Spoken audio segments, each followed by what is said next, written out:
Got a 2015 Toyota Corolla S model. What's going on with this? It's got some leaking going on. Person wound up losing pedal pressure, and this is all because of the leaking brake caliper. Now, it looked like this caliper was already replaced before. It looked like it got some aftermarket paint on it. The bolt heads here, they're 13, well, they're ½ inch, and they look worn. I've never worked on this car before.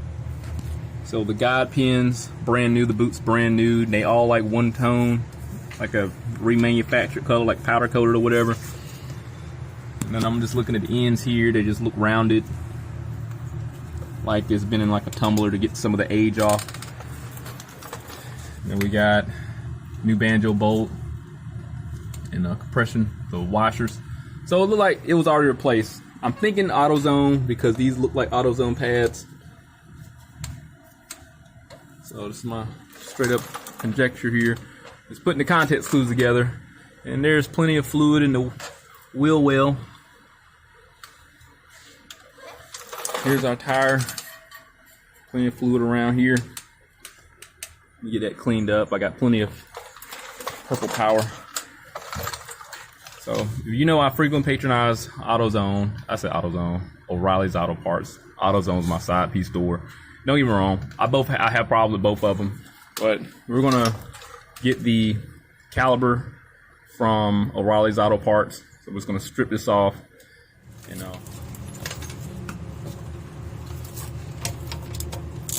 so it's a 13 or a ½ inch fit really good on this. If I can get it on there.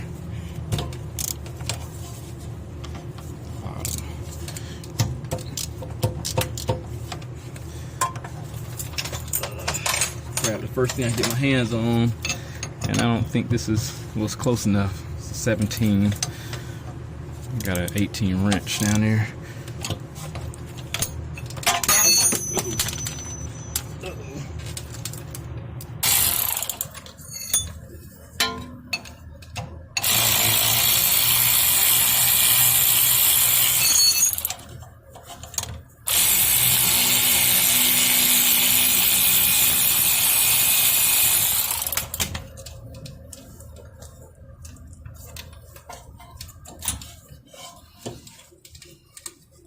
So I'm gonna take off the caliper mounting bracket. I do want to get it's probably a really good idea to clean these brakes, only because once the oil get on them, it'll cause them to glaze and look all the dust that collected. However, I'm just gonna clean these off really, really good, get them dried up. It's metal. I don't think it's like semi-permeable to where the fluid's gonna absorb in it. I'm just assuming. Well, I'm gonna clean them up real good though, and we should be okay. Once they go through a couple heat cycles, it'll straighten up. All right, back here, got a 14 millimeter to get the caliper. Get the caliper mounting bracket off. Now, the only reason why I'm taking this off is so I can clean everything. That's the only reason.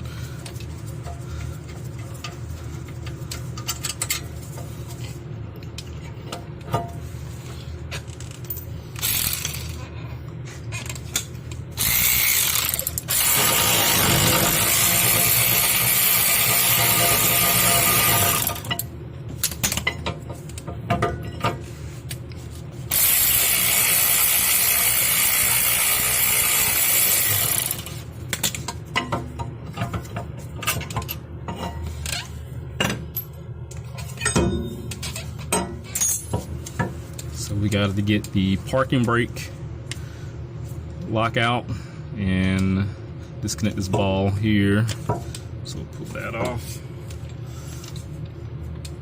So what I could do, leave that there, and nope, I thought I could separate this mounting bracket, but that's looping around the mechanism. So I guess we got to pull that off. Usually I can get my finger, yep, like that, pull it and separate it. Push down. Separate. The parking brake should be disengaged. See, it look like an umbrella. So it's pretty much like the quick disconnect with the fuel systems. When you slide a tool over it, it'll collapse these fingers and it'll allow you to pass through the hole here. So what I do, take some pliers, push down while simultaneously pushing these fingers.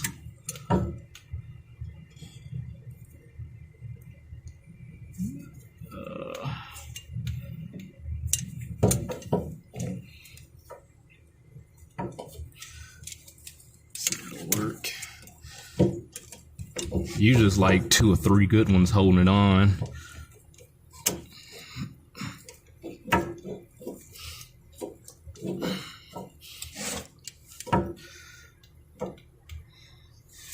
You don't get like all of them.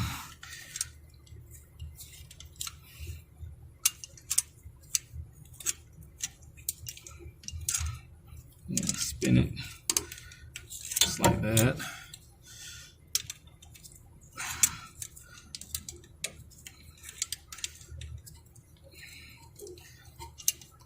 There we go. Now when I put it back in there, I'll just slide it right through the hole and it'll lock automatically. And we gotta get the banjo bolt off. I think it looked like a 11 millimeter. I might be wrong, but I'm gonna see if that 13 still will work. Yep, it will not work.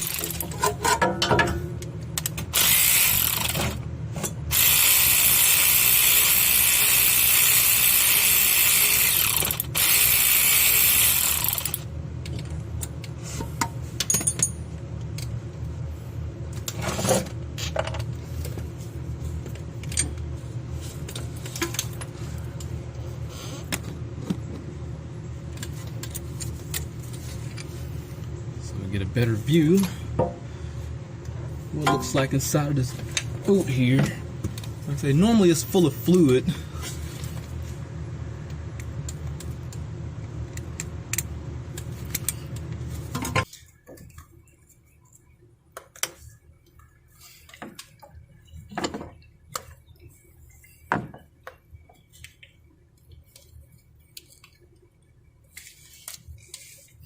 So the boot inside is going to be full of fluid.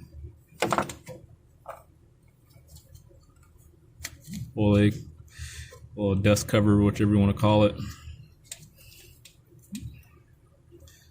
It is wet. I want to see if I pull it out, what it looked like inside of it. And I know you gotta turn these things.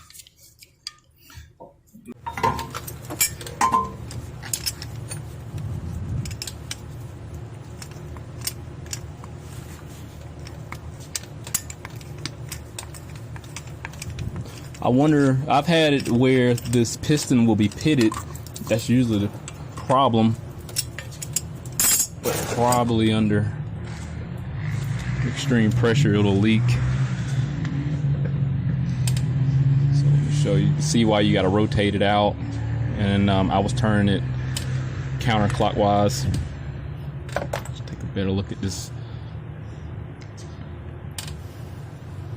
So this is what keeps the fluid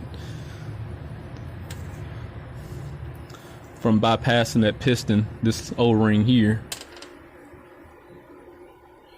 I'm just looking around, see if I see any type of pitting, flat spots. And it might not have been replaced, you know, since it's remanufactured. Who knows? You know, they say that when you get stuff remanufactured, they only fix what's broken. So I'm just looking at any pitting here. And it could have been a clearance problem with this.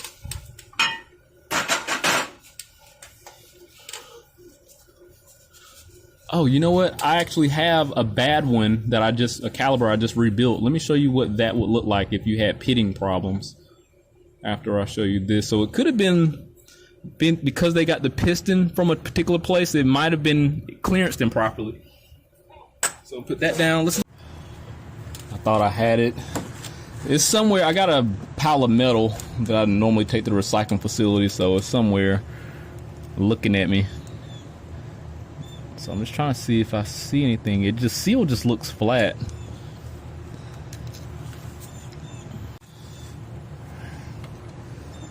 So get this out of the way. So just trying to see if I see anything out of the ordinary. And it just looks flat, to be honest. It just doesn't have any thickness to it. What could be... Uh-oh. Okay, let's pick that up.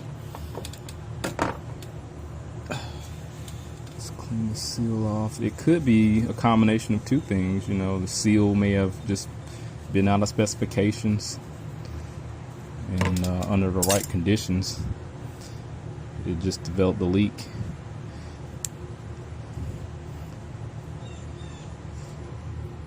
Feels pliable. It's not hard or brittle.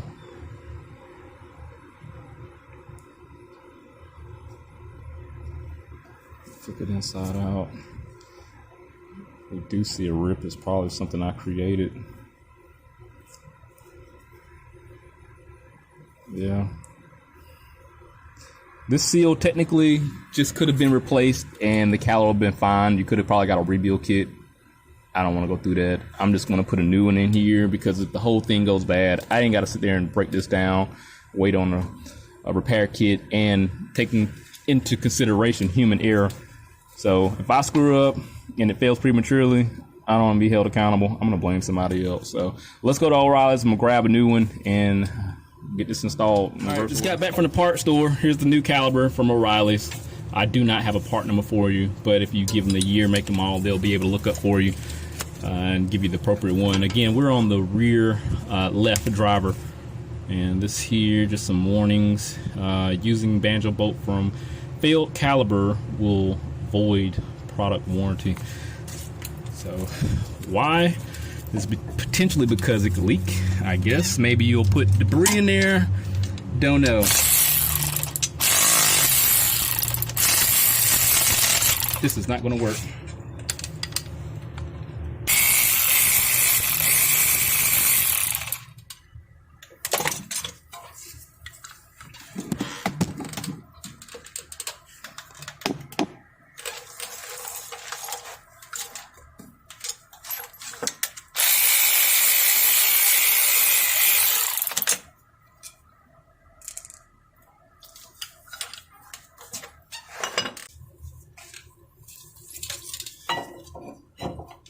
This is the newer caliper mounting bracket.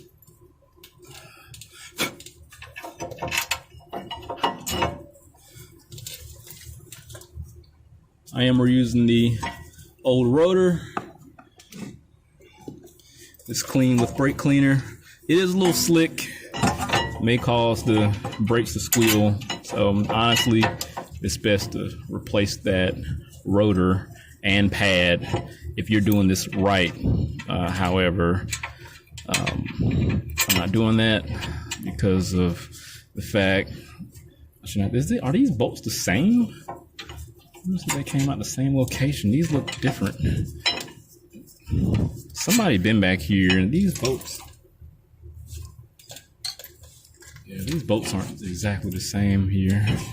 How much thread is in there? Look at that. Look at a little bit of thread. What the hell?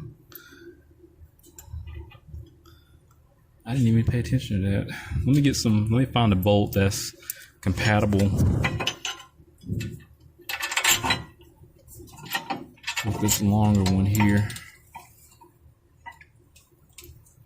Alright, found some new bolts here that I saved for just random imports when I do motors and whatever else I gotta disassemble. So these are plenty of thread on here. They'll support this caliper bracket here. This is my child's mom car, people, so I couldn't. bolt didn't have any thread on it. And I don't...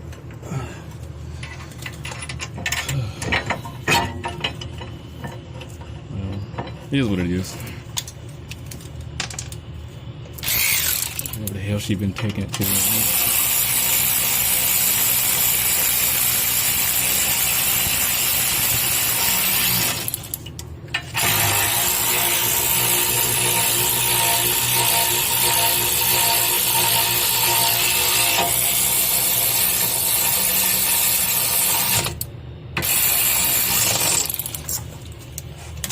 Question that it's a lot of thread, but it's not even, you can see it's not even going through the entire housing here. So this is way better than what the hell was in here.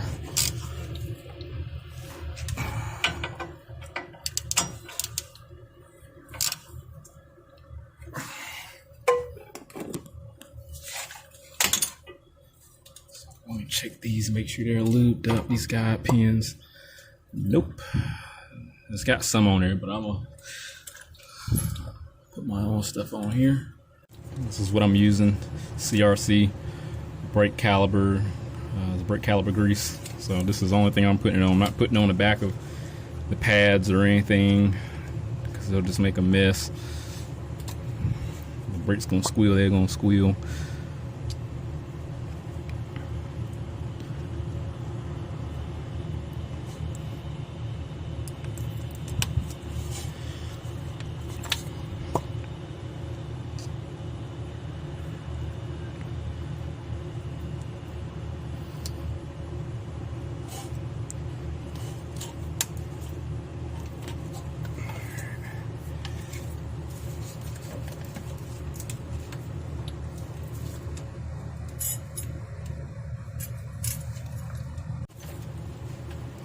We're using the hardware the old pads had on there. They weren't even seating properly. Got headphones under there.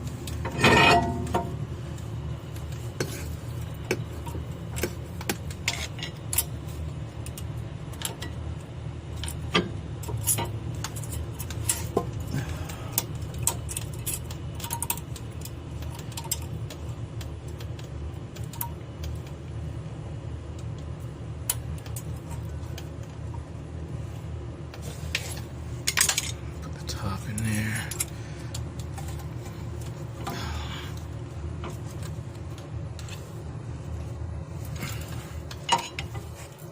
Oh, let me show you what I'm pushing in here.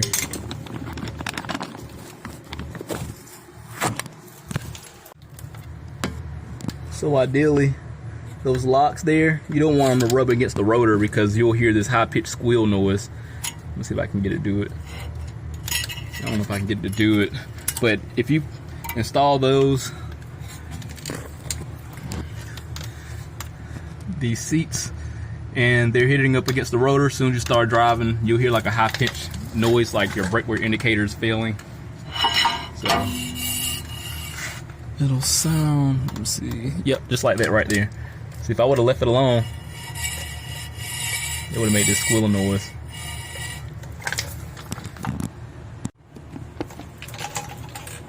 Take this and I get it sitting in its seat properly. And I just take the flathead, let's pry up on it. Let me show you now.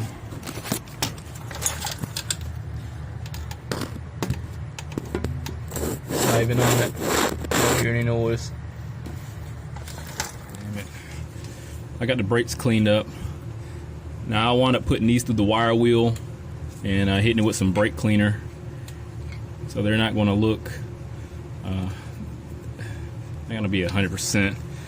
Thing is, trying to keep the cost down and replacing what is necessary.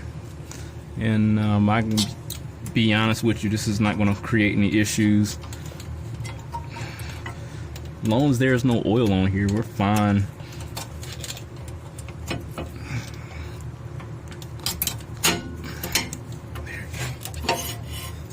So just next time when she get her brakes done, she's just gonna have to Yeah, see, once you get everything set, you want to check that again. Once you get the brakes redone, you're just going to have to replace the rotors. And it's honestly just best to do it while the pad is in there. So we heard that shrieking noise.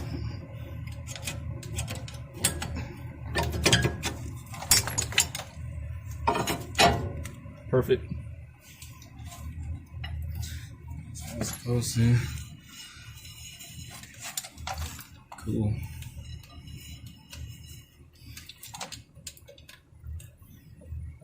Let's get the caliper back on. Don't want to void the warranty.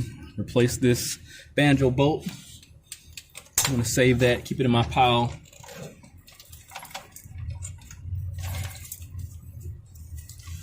So I'll put that on last.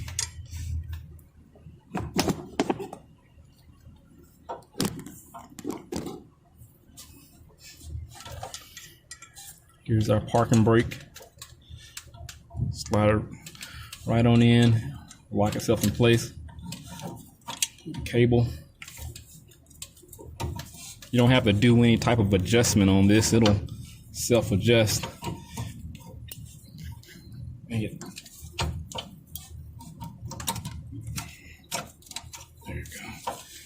Slide that right on.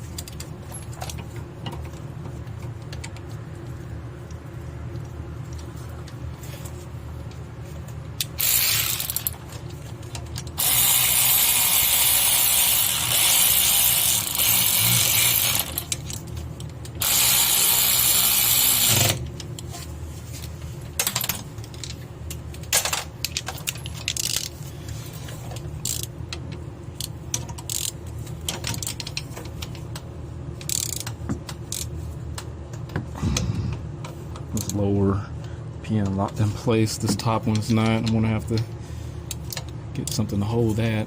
Right, first thing I get my hands on.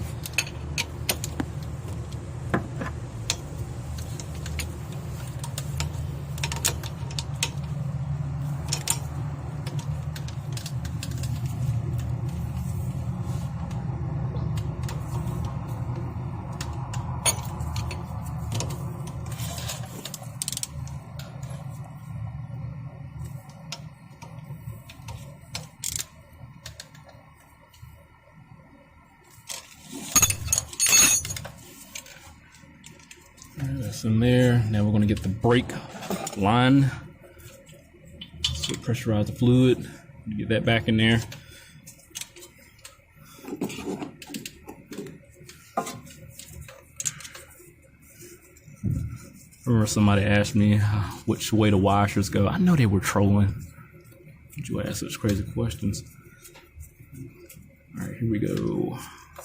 So you're going to get a front row seat how these two washers are supposed to go on there. On the top, make sure a piece of your glove don't get in there. Slide through the eyelet of the brake hose. Slide the other washer on the bottom. See this notch here? It is indicated. It goes in that little hole there. Get the thread started. Make sure a piece of your glove isn't in there. Sits in there like slow. 11 millimeter. Torque to feel. I felt it collapse. That's it. We're gonna bleed the line. You got a bunch of ways you can do this. I'm gonna have a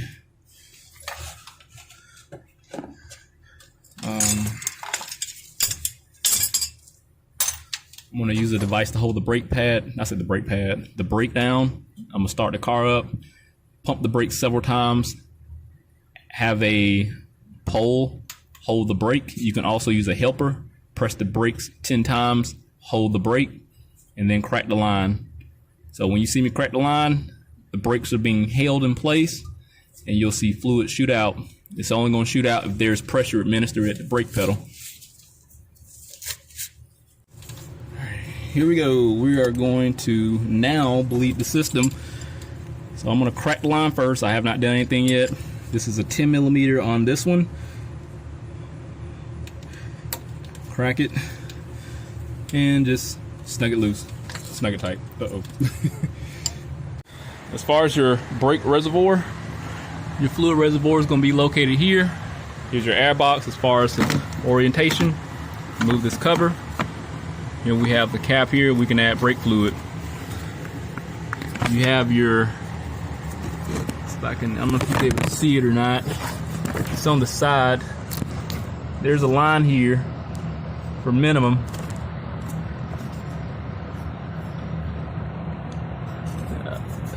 Yeah, okay, there's max. There's the max line there. You want your brake fluid to be up here. Keep it filled up. While you add brake fluid, your results may vary. I'm just going to show you what this looks like. You pull this filter out. There's none in there. It's a little bit. Yeah, it's a little bit in there. You can see it. You want to leave the fluid strainer in there as you add fluid to keep debris from getting inside of there.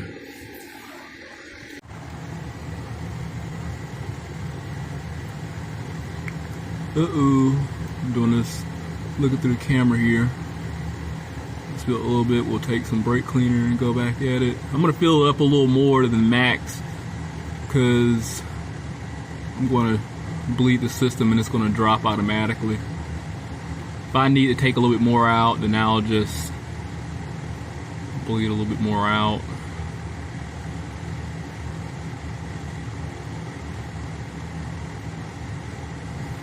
Alright, there we go.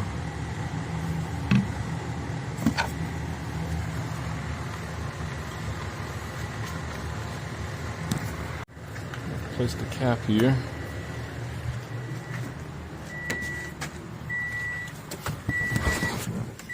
Now, assuming that you have a helper, you can have them just press and hold the brake pedal multiple times. Let's see, I'm gonna do 10 times and just hold it, assuming I'm the other guy. And I'm just gonna hold it all the way to the floor, and then that's when I will crack the line. Should see a little air come out of here. Nothing came out yet. I'm gonna repeat those steps I just did until air comes out or fluid start coming out as a steady stream.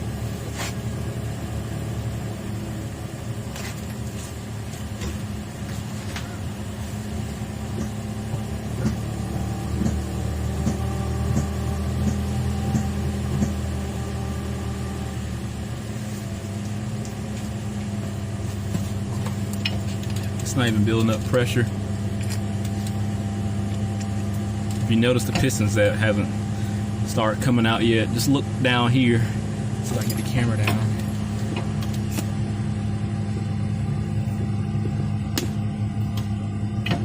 You'll start seeing the pistons come in. Let's try it again.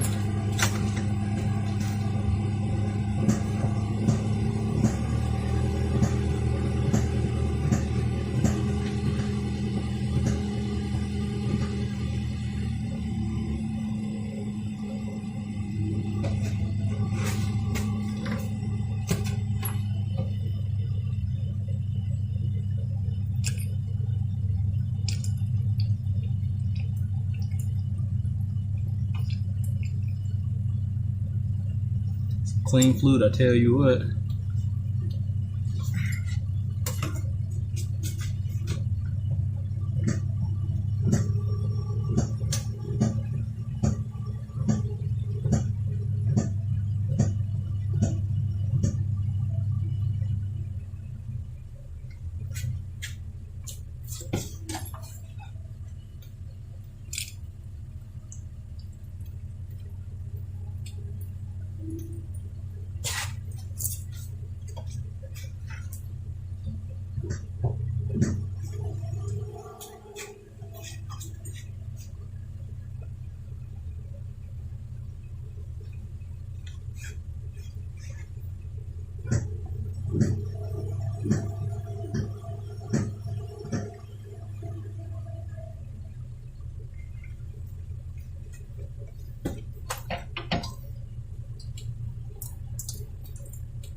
this isn't really building up. What happened, that reservoir went completely dry, so I'm gonna have to lightly bleed the other side depending on how that junction block is designed, because whatever fluid came here and bled out, it also depleted another side, which developed air pockets. Now, unfortunately, this might be the part where you don't have the proper tools to be able to complete this process. You can continue to try to bleed it by applying the brakes, but I'm going to have to take another route because there may be, it may have depleted so bad that it created air pockets in the ABS system. So I'm going to go through the ABS module.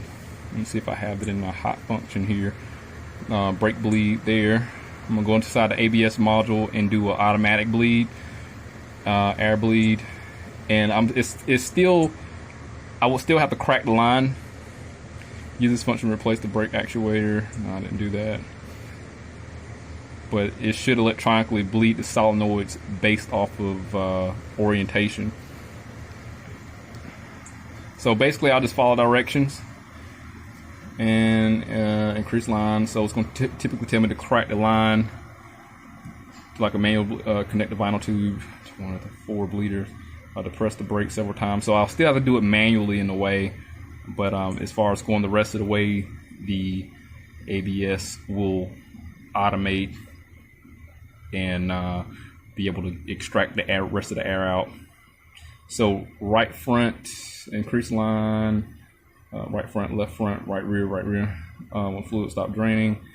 Okay, so that's like a finishes. Okay, stops.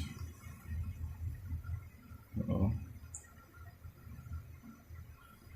All right, increase line. Doesn't drop.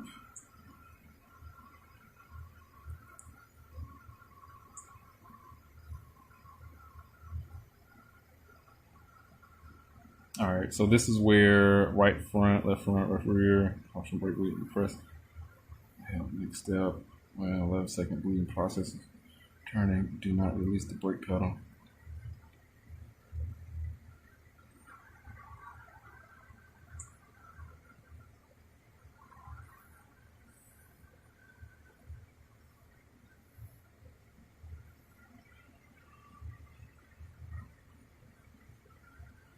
All right. So basically, I'm just want to show you what you will have to do to follow instructions. So I would have to apply the brake pedal. I don't hear the ABS module going off. Let me do that. There we go. I didn't, but I just want to show you what that's like before I have to go through this by myself. So normally it'll pressurize the system. So tighten the bleeder. So technically I would have to release all those lines. Let me see if I can.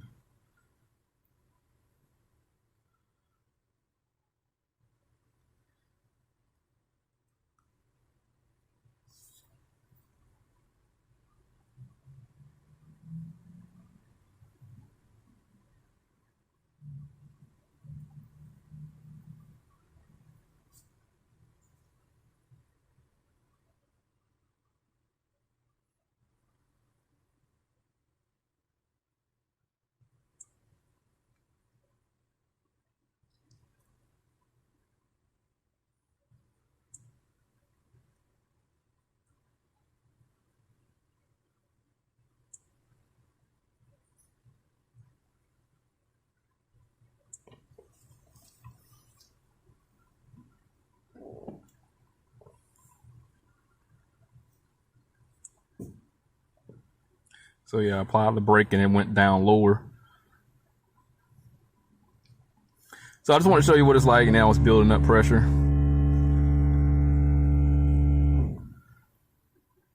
Just want to show you what you would have to go through if you had these tools here to be able to access this. Let me get this system bled up like it's supposed to, and I'll be back. It took a few more tries, but I got the bulk of the air out, and now it's actually the piston's depressing against the brake pad.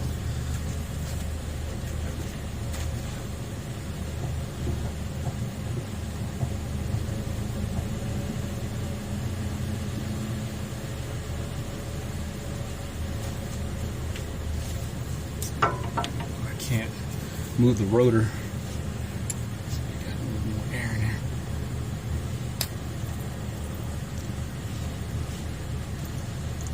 A little bit of air.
All right, so I didn't have to go through the right rear, front left, or front right, but I will go ahead and go back over those just in case they develop air pockets. Because again, in this case, they went very low on air, and I just want to make sure everything's perfectly fine. I don't have any other solutions as far as getting the air out the ABS module. Besides having the bidirectional scan tool, unfortunately. But I mean, the best thing I can tell you is to keep trying to evacuate the air by means of depressing the brake pedal. And I'll do it with the car on because it makes it a lot easier because you have the brake booster assist there. But if worst case scenario, don't. Now, you ain't here from me, but what some people would do is drive it and slam on the brakes to get the ABS to activate. Now, that I'm just being honest. I'm not saying try it. I'm just telling you what other people have done. Don't do that. That's very dangerous. But I'm going to bleed the rest of them in the same fashion as far as pressing and holding the brake pedal. But hopefully that information with the scan tool, if you saw it, helped out a lot. And I just want to go through what that procedure looked like from what it states.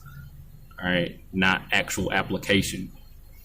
Because in this case, again, they ran it really low and developed air inside the ABS module. So you have to be able to evacuate that air.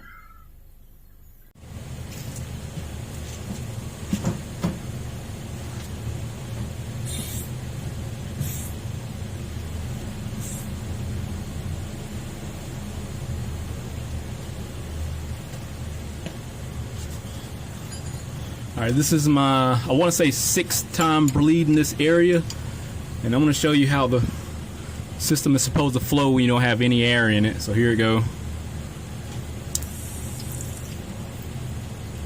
There was no air in there, and this is perfectly fine.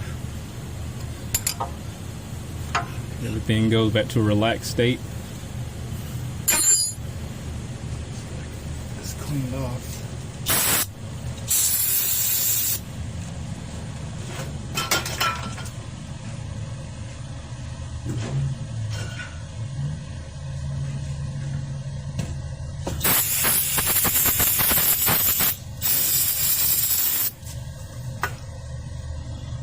So we're good with this. So I'm gonna take it on a test drive and make sure everything's good for her.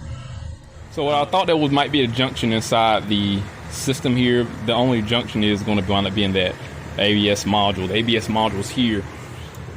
So those two main lines that come from the master cylinder here, these two right here, go off to the ABS unit.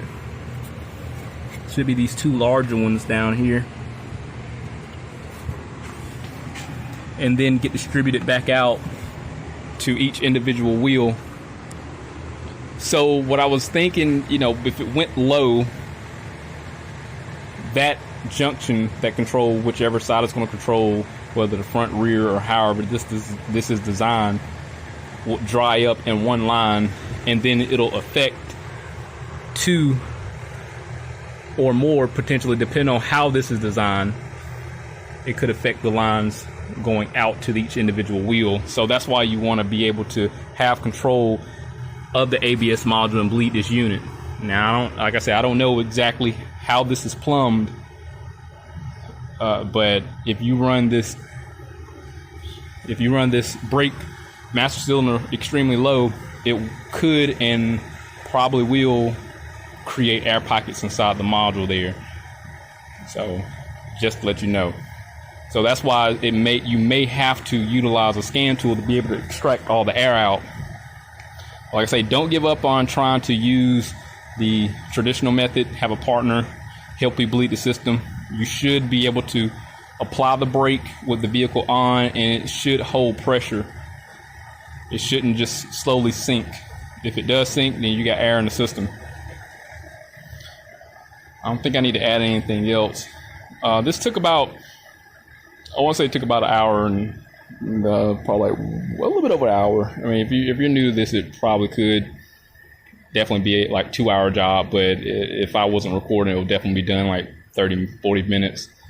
It was pretty simple, but it's a possibility you may have to use your scan tool, and that scan tool I got is the mk908 by Autel. I keep having to look at it. I can't remember the scan tools I got. But if anything happened, I'll definitely update. But this works perfectly fine. From being stationary, I'm going to take it on test drive and see how it works out. But hit that link, subscribe to the channel, stay informed, have that reassurance on my work. See you next one.